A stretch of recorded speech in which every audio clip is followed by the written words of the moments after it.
आदरणीय बंधुओं, माताओं व मेरी प्यारी बहनों, राधे राधे। आप सभी का हमारे YouTube चैनल जीवन की धारा पर बहुत बहुत स्वागत है।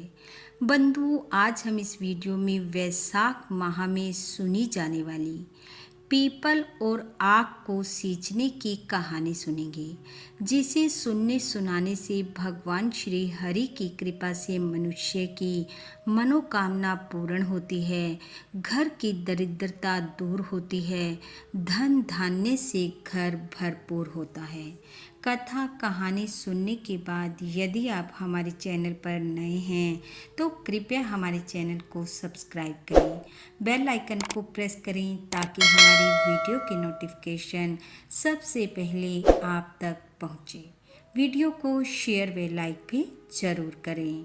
कथा कहानी के अनुसार एक गांव में दो माँ बेटी रहती थी। वह दोनों गांव में रहने वाले एक सेठ के घर काम करती थी और उस काम के बदले सेठानी उन्हें 2 मुट्ठी अनाज देती थी, जिससे वे अपनी गुजर बसर करती। एक दिन वे दोनों सेठ के घर से काम करके चली तो उस दिन सेठानी ने उन्हें 2 मुट्ठी चने की दाल देते हुए कहा, आज ये ही ले जाओ। वही लेकर वे दोनों चल पड़ी। रास्ते में काफ़ी गर्मी थी। उस दिन चैत्र पूर्णिमा थी और वैशाख माह शुरू होने जा रहा था। गर्मी के कारण वे दोनों कुछ देर विश्राम के लिए एक पीपल के पेड़ के नीचे जा बैठी। बैठने के बाद माँ ने सोचा, चलो दाल भी साफ कर लेती हूँ, घर जाकर बना लूँगी।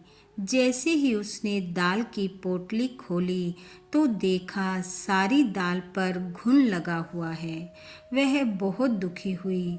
सुबह से भूखी प्यासी थी और दूसरा अब घर जाकर कुछ बनाने को भी न था। दुखी हो वह अपने भाग्य को कोसने लगी और भगवान को याद कर कहने लगी, हे प्रभु, मैंने ऐसे कौन से बुरे कर्म किए हैं जिसका फल मैं भोग रही हूँ। ऐसा कह रोते हुए उसने वह दाल वहीं पीपल के नीचे कीड़े मकोड़ों को डाल दी। उन माँ बेटी की दयनीय अवस्था देख भगवान श्री हरि का हृदय द्रवित हो उठा। वे एक बूढ़े ब्राह्मण का वेश धरकर उनके पास आए और बोले, बेटी, तुम कौन हो, यहाँ क्यों बैठी हो और तुम्हारे दुखी होने का क्या कारण है। बूढ़े ब्राह्मण की बात सुनकर वह कहने लगी, हे ब्राह्मण देव, मैं एक दुखियारी हूँ। ये मेरी बेटी है। बहुत समय पहले मेरे पति का स्वर्गवास हो गया था। तब से लेकर अब तक हम गरीबी का जीवन गुजार रहे हैं। अब मेरी बेटी भी बड़ी हो रही है। मुझे इस बात की चिंता भी सताती है कि मैं तो इसे 2 वक्त का भोजन देने में भी असमर्थ हूँ। इसका विवाह कैसे करूँगी। ऐसा कह वह जोर जोर से रोने लगी और कहने लगी, हे ब्राह्मण देव, यदि आप हमारी गरीबी दूर करने का कोई उपाय जानते हैं तो कृपा कर बताएं। ब्राह्मण वेशधारी भगवान बोले, आज चैत्र पूर्णिमा है। कल से वैशाख माह शुरू हो जाएगा। सुबह सूर्य उदय से पहले दोनों माँ बेटी उठना, स्नान करना, स्नान कर सूर्य देव को अर्घ देना, भगवान विष्णु की पूजा करना, फिर पीपल को सींचना और वैशाख माह में जितने भी रविवार आएं उनका व्रत रखना। सूर्य देव और भगवान विष्णु की पूजा कर उनकी कथा सुनना। भोजन अलूना करना, नमक मत खाना।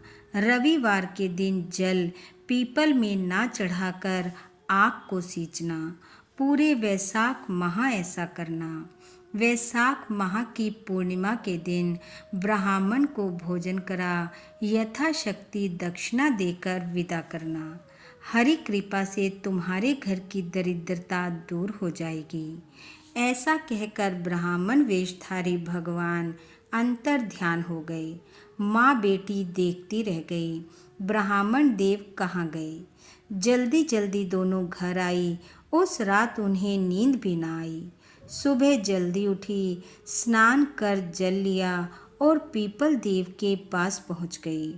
वहां पहुंच दोनों ने पहले पीपल के आसपास सफाई की, फिर पीपल को सींचा, सूर्य देव को अर्घ दिया, पीपल की परिक्रमा लगाई, भगवान विष्णु की कथा कहानी सुनी और घर आ गई। अब वह दोनों नियम पूर्वक ऐसा करने लगी।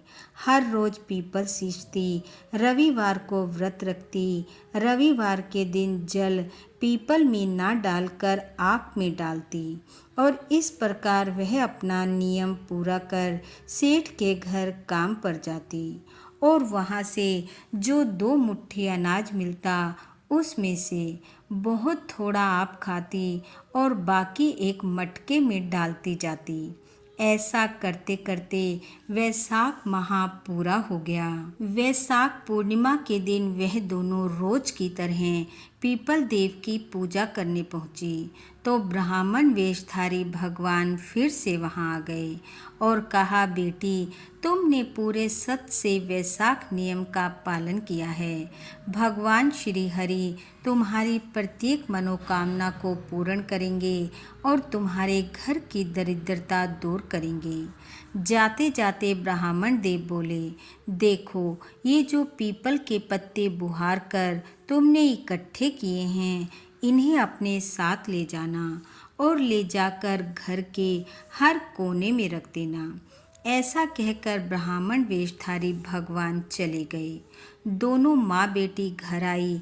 ब्राह्मण देव के बताए अनुसार वैसा ही किया और फिर जो अनाज उन्होंने घड़े में इकट्ठा किया था उससे रसोई बनाकर ब्राह्मण देव को भोजन करवाया और भगवान श्री हरि को प्रणाम कर सेठ के घर काम पर चली गई। दिन ढले आईं, थकी मांदी थी, सो गईं। सुबह उठी तो देखा घर के हर कोने में जहाँ जहाँ पीपल के पत्ते रखे थे वहाँ धन के ढेर हो गए हैं। हीरे मोती जगमगा रहे हैं। दोनों की प्रसन्नता का ठिकाना न रहा। अब वह धन इकट्ठा करने लगी। सेठ के घर काम पर न गई। 1 दिन बीता, 2 दिन बीते। सेठानी सोचने लगी, वे माँ बेटी काम पर नहीं आती, क्या कारण है। नौकर को देखने भेजा। नौकर ने आकर देखा तो वह हैरान रह गया। उनके तो अन्न और धन के भंडार भरे हुए हैं। उसने जाकर सेठानी को कहा। सेठानी भी सुनकर भागी भागी आई देखने और उनके ठाट बाट देखकर सेठानी ने पूछा, तुम्हारी इतनी जल्दी इतना धन कहाँ से हो गया। तब उसने ब्राह्मण देव की बताई हुई सारी बात ज्यों की त्यों सेठानी को बता दी। सेठानी ने कहा, वैशाख माह में विष्णु पूजन व पीपल आग को सींचने से इतना धन मिलता है तो अगले साल मैं भी करूँगी। अगला वैशाख आया। सेठानी जैसे तैसे सुबह उठती, अपनी नौकरानी को साथ लेकर पीपल की पूजा करने जाती। अब जब पूजा के लिए बैठना पड़ता तो भारी शरीर होने के कारण सेठानी नौकरानी से कहती, मेरे बदले तुम बैठकर पूजा करो। जल सींचने की बारी आती तो सेठानी से झुका न जाता। वह नौकरानी से कहती, तुम ही सींच दो। परिक्रमा के समय चला न जाता तो नौकरानी से कहती, तुम ही परिक्रमा कर दो। अब नौकरानी सेठानी की जगह पूरे वैशाख माह पूजा करने लगी। वैशाख पूर्णिमा के दिन भोजन भी नौकरानी ने ही बनाया। ब्राह्मण को जिमाया भी उसने ही। और जब पीपल की पूजा कर पत्ते इकट्ठे करने का समय आया तो सेठानी ने नौकरानी से ही कहा कि इन पत्तों को बोरी में भरो और हवेली में ले जाकर हर कमरे में हर कोने में बिखेर दो। नौकरानी ने वैसा ही किया। नौकरानी जब सब काम कर रही थी तो बहुत सारे पत्ते घास फूस तिनके उसके कपड़ों में भी लग गए। सारा काम कर वह अपने घर चली गई। सेठानी इस खुशी में सो गई कि सुबह खूब धन ही धन होगा। सुबह जब सेठानी सो कर उठी तो घर में बहुत जोर जोर से चिल्लाने की आवाज़ें आ रही थी। वह उठकर बाहर आई तो देखा हर तरफ कीड़े मकोड़े चल रहे हैं। सेठ चिल्ला रहा था, ये तुमने क्या किया? तब सेठानी ने सेठ को सारी बात बताई। सेठ ने कहा, उन माँ बेटी ने नियम पूर्वक वैसाख का नियम निभाया था। भक्ति भाव से भगवान की पूजा की, आग पीपल सींचा और तुमने धन के लालच में ये किया। श्रद्धा भक्ति तो कहीं थी ही नहीं, इसलिए भगवान ने तुम्हें ये दिया। तब सेठानी को अपनी गलती का एहसास हुआ। उसने भगवान श्री हरि से क्षमा मांगते हुए कहा, हे प्रभु, मुझसे गलती हो गई। इस बार आप मेरा अपराध क्षमा करें। आगे से मैं हर वैसाख का स्नान, आपकी पूजा, आग पीपल की पूजा पूरे भक्ति भाव से करूंगी। हे श्री हरि, आप अपनी इस माया को समेटें। ऐसा बोलते ही देखते सेठानी के घर से सारे कीड़े मकोड़े गायब हो गए और सेठानी का घर पहले जैसा हो गया। दूसरी तरफ जब नौकरानी सुबह सो कर उठी तो उसके कपड़ों में लगे पत्ते, घास फूस के तिनके सब हीरे मोती में बदल चुके थे। यह देखकर वह बहुत हैरान थी और यह सोचकर प्रसन्न भी कि भगवान ने उसकी पूजा को स्वीकार कर उसे अपना आशीर्वाद दिया और उसका घर भी अन्न धन से भर दिया। हे भगवान श्री हरि, जैसा सेठानी के साथ किया वैसा किसी के साथ न करना, और जैसा उन माँ बेटी और नौकरानी को अन्न धन दिया वैसा सबको देना। इस कथा कहानी को सुनने वाले सुनाने वाले सब पर अपनी कृपा बरसाना, सबके घर में अन्न धन के अटूट भंडार भरना।